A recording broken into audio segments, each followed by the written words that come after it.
DMTV Info, votre chaîne d'information en temps réel. La politique, la santé, le sport, les faits de société, la musique, les rumeurs et bien plus encore. Vous découvrirez cela dans notre chaîne DMTV Info.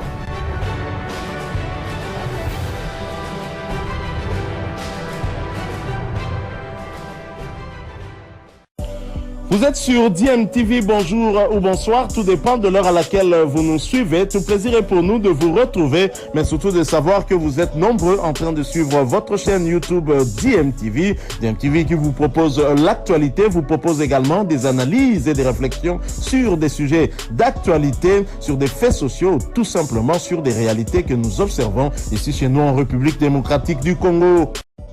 4 mois après le lancement officiel des travaux de construction des rocades sud-ouest et sud-est de Kinshasa, le projet est promettant. Accompagné de ses collègues de l'aménagement du territoire et de l'urbanisme et habitat et aux côtés de ses services sous tutelle dans ce projet ainsi que de l'entreprise CISC, le ministre d'État en charge des infrastructures et travaux publics a parcouru les 63 km sous la conduite du directeur général de la CGT. Alexis Guissaro-Mouvouni donne ici le sens même de cette descente interministérielle pour ce projet que suit de très près le chef de l'État, Félix Antoine Tshisekedi Tshilombo. La présence de tout ce monde, c'est lié au fait que nous voulons nous assurer de la qualité des travaux qui sont exécutés. Il faut savoir que le projet de rocade est un projet qui est suivi personnellement par son Excellence Monsieur le Président de la République, qui nous a assigné le devoir de faire un rapport au Conseil de ministres tous les trimestres. Au-delà de construire la route, il faut donner vie à cette route. Le ministre d'État, Guy Loandomboyo, précise que son ministère interviendra dans la planification pour l'occupation des espaces tout au long de la rocade. Donner vie veut dire essayer de jeter des jalons en termes de planification pour les occupations des espaces qui sont tout au long de la rocade. Dans cette action interministérielle, le ministre Crispin Badou de l'Urbanisme et Habitat annonce pour sa part l'élaboration d'un plan d'aménagement urbain dans la commission déjà mise en place pour le suivi de ce projet. Nous avons fait des observations pour qu'on tienne compte des emprises d'une part et des reculs aussi d'autre part. C'est pour éviter des constructions anarchiques tout au long de la rocade. Lancé le 22 juin 2024 par le chef de l'État, Félix Tshisekedi, pour une durée de 3 ans et sous financement du contrat sino-congolais, ces travaux de la construction de la rocade de Kinshasa visent à réduire les coûts et les temps de transport dans la ville. Lors de cette visite, Maître Guy Loandomboyo a rappelé l'importance d'une planification spatiale harmonieuse pour accompagner le développement des infrastructures le long de la rocade. Il a souligné que ce projet répond directement aux objectifs du programme gouvernemental mené par la première ministre Judith Suminwa-Tuluka, notamment le 3e pilier consacré à l'aménagement et à l'interconnexion de villes pour améliorer le bien-être de population. Je crois que le ministre d'État, le ministre en charge de l'infrastructure, mon collègue, a été très clair lorsqu'il a expliqué le sens de cette mission de terrain qui rentre non seulement dans les exigences du gouvernement, qui nous demande de temps en temps de la bureaucratie de venir s'assurer de l'état d'avancement du projet d'intérêt général dans cette problématique de désengorger la ville-province de Kinshasa où tout le monde va dans la même direction. Et là, pour une fois, on est parti de la Gombe. Là, on se retrouve presque à la partie est, sans passer par Barumbu, moins encore Ngaba, Yolo, Limete.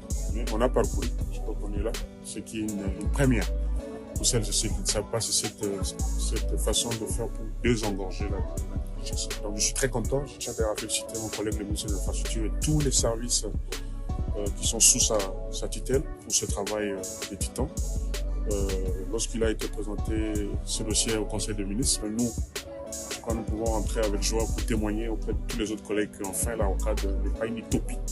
C'est bel et bien une réalité. Alors, les questions de l'aménagement, comme les collègues l'ont dit, c'est qu'au-delà de la route, il faut donner vie à ces routes-là.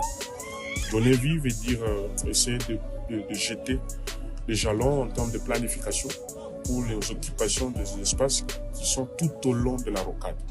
Et c'est un effort qu'on va faire non seulement ici, vous avez suivi tous ces projets qu'il a déjà lancés sur l'ensemble du pays, où on va dans le même élan accompagner tous ces projets qu'il a dit, mais pour ce qui est de la rocade, au-delà des expropriations, parce que la route, il y a une largeur qu'il faut respecter, il y a une commission qui a été instituée sous son autorité, mais nous allons intervenir juste après les emprises pour ce qui est de la chaussée qu'on doit jeter pour le traversement, mais aussi préparer pour que on ne puisse pas quelqu'un qui sort de sa maison, il est directement sur la rocade. Le ministre de l'Urbanisme et Habitat, Crispin Badou, a pour sa part insisté sur la nécessité de prévenir toute construction anarchique dans la zone concernée, affirmant son engagement pour un urbanisme contrôlé et respectueux de normes.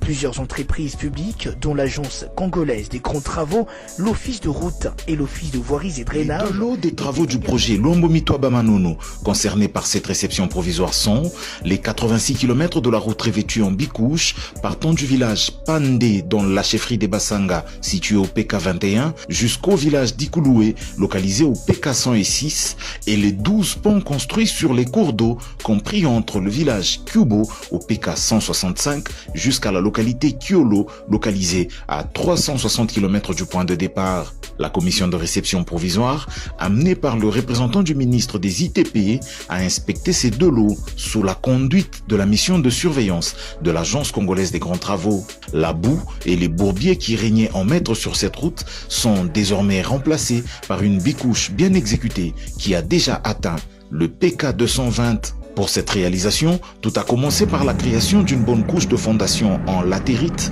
bien compactée. Elle est suivie de la mise en œuvre d'une couche de base en concassé 031, qui est par la suite suivie d'une double imprégnation. La première pour la mise en œuvre de la monocouche et la seconde pour la mise en œuvre de la bicouche.